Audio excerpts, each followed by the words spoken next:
Is it okay to call you Azeem? Is that it okay? Is. You've been through hell. What has sustained you? I'm not sure.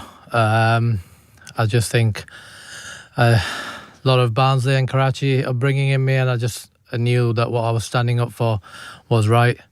When they didn't listen, I wanted to shout louder. When they tried to discredit me, I was going to shout louder. And I just knew that what I was doing was going to make a difference to my kids and everyone else's kids. What have you learned about the state of English cricket over the last few days and the last few weeks and months? At times, it's not fit for purpose, really. I think throughout the game, there's a lot of things that need to be looked at. I've only shed light on one thing. I went to the ECB for help and I was let down. I went to the PCA for help and I was let down. And Yorkshire did what Yorkshire always do. I think the one thing that was probably striking for me as well is when we went into it further, this is no hidden away. There's enough in the public domain. Imran Khan spoke about it, Yorkshire in '99. Viv Richards, I think, was subject to racist abuse at Headingley. 2004, the MP Terry Rooney spoke about it, but it's always been met with a defensive bunker mentality and closing of the ranks. But I was pretty determined to make sure that my voice has been heard. You mentioned other things need to come out of it. What else needs to come out of it, would you say then? What do you mean by that, Azeem? I think, throughout the process, it's been very clear that there seems to be this clear confusion as to where the reporting mechanisms are. National Asian Cricket Council should be, ECB's palmed the responsibility off to them, but they're clearly either what they're doing is not right or clearly not doing a lot, because since they've come into existence in 2014, the drop-off has been nearly 40% in British Asian representation in professional cricket. So I think a lot of people within the game have been shown a bit of a mirror yesterday, but it's important that as more victims feel empowered to come forward, that we listen to everyone. Can I ask you, Azeem, is a racist born or is he made? I think he's made. I think the institution and the culture and within that environment, within the Yorkshire environment, I mean, kids come into that environment as early as 11, 12, and it's the upbringing that they have and their environment that you give them that molds them into the person that end up becoming. I think it's made. Commentators have said you'd need a heart of stone not to be moved by the testimony you gave in front of those panel of MPs. What was the hardest part? Do you mind my asking? Just the personal stuff about my family and the pain and the torture that I put myself... about the stillbirth of your child? Yeah, that as well as the last 16 months. The last 16 months has been incredibly difficult. The pain and torture I've put myself through, but with that I've put my wife and my kids and my parents through as well, because they've obviously seen me there but not be there for a good 18 months now, because I've been so absorbed by this cause, and my will to fight that has had an effect on my family life. You've named some of the biggest names you could possibly do in the whole of English cricket. How many have contacted you since? Since yesterday, the only person that's contacted me has been David Lloyd. He reached out yesterday, apologised. I told him how I felt about his comments and the fact that he doesn't know me, that the comments must have come from somewhere else, which he said it came from someone close to Yorkshire briefing about me. So, I told him how disappointed I was, but he rang, he apologised, and I accepted his apology. Can you accept apologies? If people say sorry for the level that you've endured, you can say sorry and let's move on? Yeah, look, anyone that apologises deserves a second chance. Anybody? I think Gary Ballance? Yeah, definitely. I think if he apologises properly and accepts it, there's got to be some level of accountability, but I think he should be allowed to carry on with his career. I've said from the offset, I don't want to make this about individuals, but the leaders within that institution, I just don't think you can carry on with them still there. But if they apologise and are actually sorry genuinely, then I think they should get opportunities elsewhere. What should the punishments be for some of the people that you've named, do you think? I think it all depends on what level of acceptance there is and And then moving on from there, what actually occurred? I mean, there's a spectrum of different things that happened. I just feel like someone like Gary, I think some educational stuff for him and giving back to the community and stuff like that will help him change. And we've got to give people a chance. If they're willing to change, we've got to give them a chance. On the flip side of that, if someone is in complete denial, then I think their employers need to decide, are they going to, is that the values that they share as well? I can see in your face how seriously you're taking this and how much you're enduring. How many players from how many other counties have contacted you in the last few days? Can I ask you that? Since yesterday, I've had, I think I've had 5 guys from 5 different counties contact me. You know what I'm going to ask you, Azeem. I do, but obviously it's not going to be fair for me to go into the counties or... You won't even... I know you won't give me the... All the players. You won't give me even the counties. No, I just think, look, it's a problem up and down the country. But there are 5 other counties. Including Essex? Yeah, well, I mean, look, we've heard about Essex. I know, Essex is already in the public domain. So 5 outside of Essex? Yeah, and it's a constant... I mean, the messages I've not read yet, I'm not even sure about. We've just heard that the Cindy Butts Commission's had over 1,000 complaints, over 1,000 people reaching out. What gave you the courage, if I can use the expression, to blow the whistle? I don't know. I really don't know. I mean... You must have thought about that in these moments you fall asleep or the moments you must have thought, why the hell am I putting my family through this? Oh, yeah, I've thought about that. But so what gave you the guts to do it? The instance that I spoke out was actually an interview about my new business, and I got emotional. I got asked a question, I got emotional. But then I always, when I left, I thought to myself, this is something I'm going to talk about at a later time to make a difference.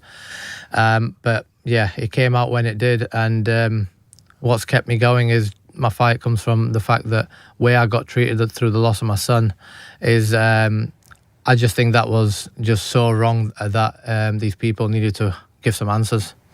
The new chair of Yorkshire says this is akin to the Stephen Lawrence case.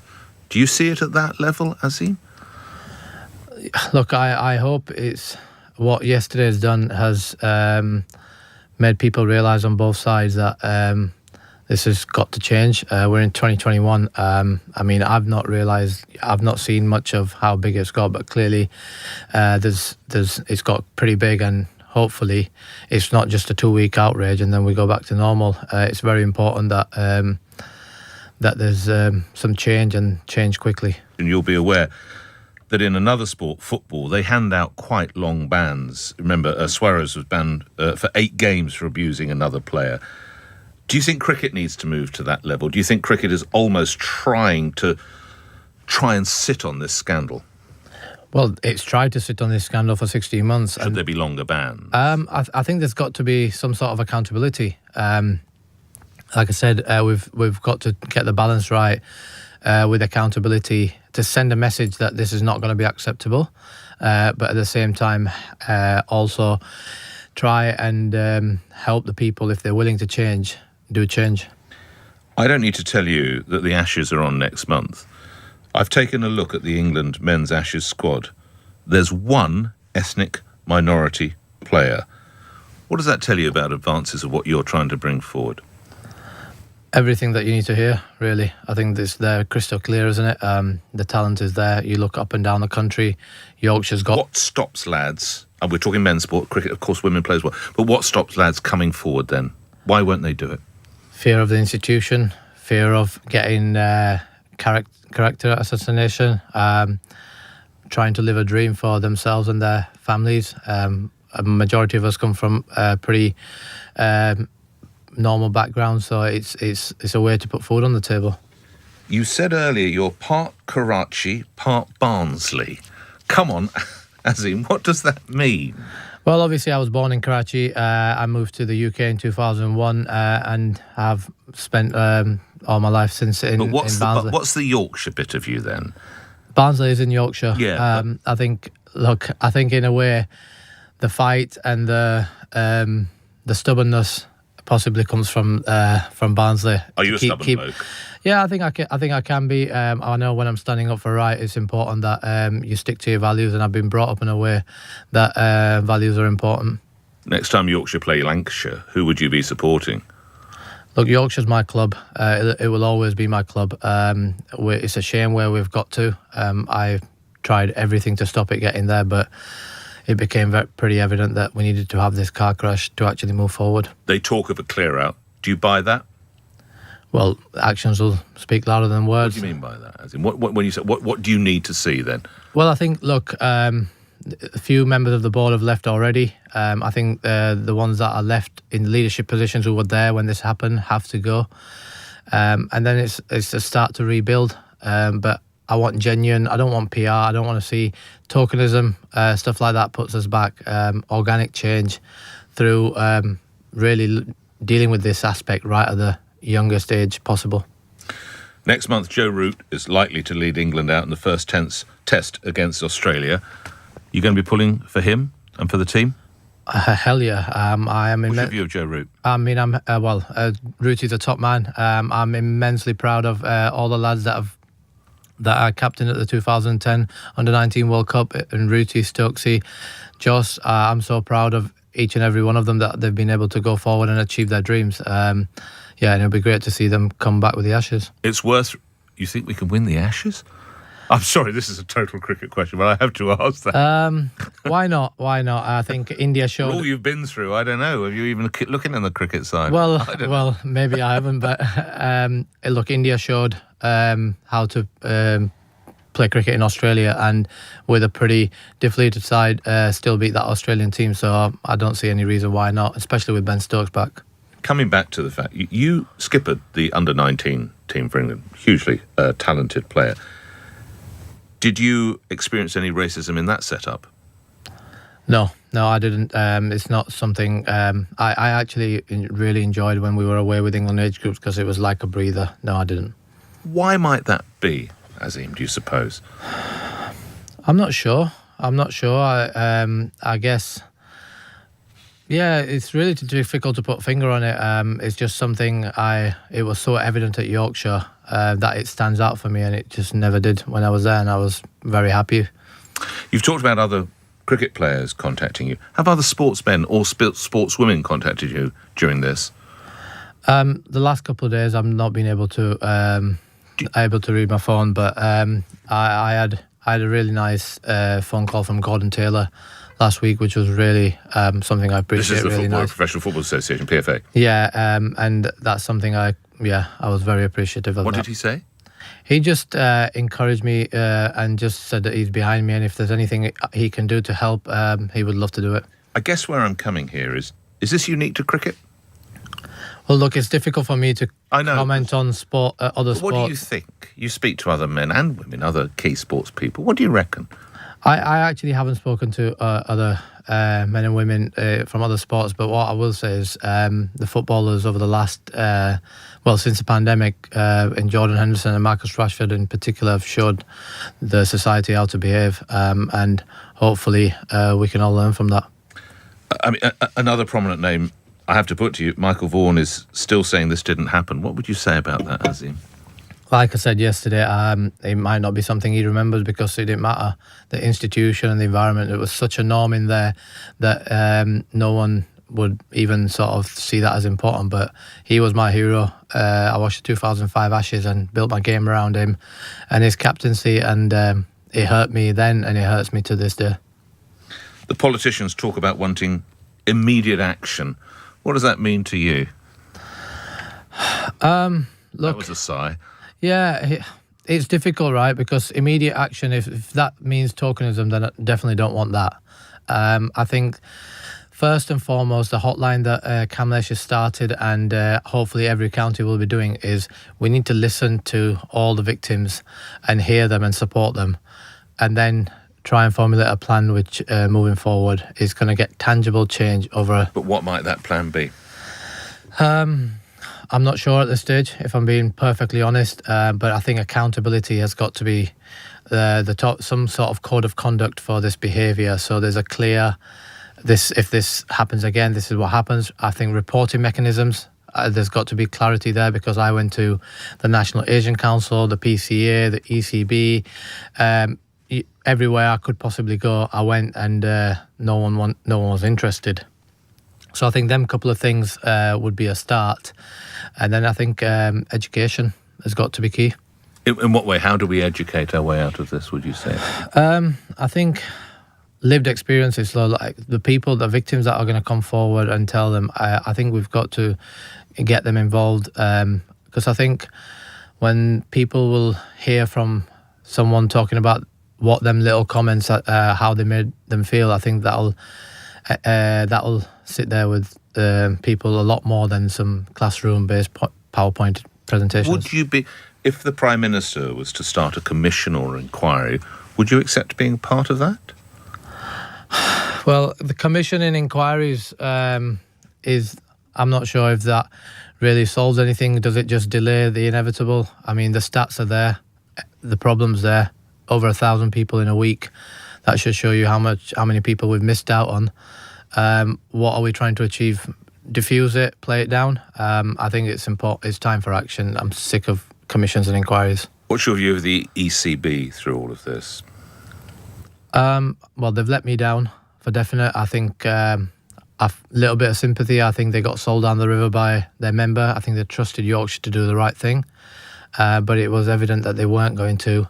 And I think they admit that. And I just hope that the corporate stuff and how they're dealing with stuff just goes a bit, and there's a bit more human touch to how they behave. I said yesterday, if someone rang me the way I rang them for help, I would forget any constitution and literally jump in the car and go and help them. And they weren't prepared to do that.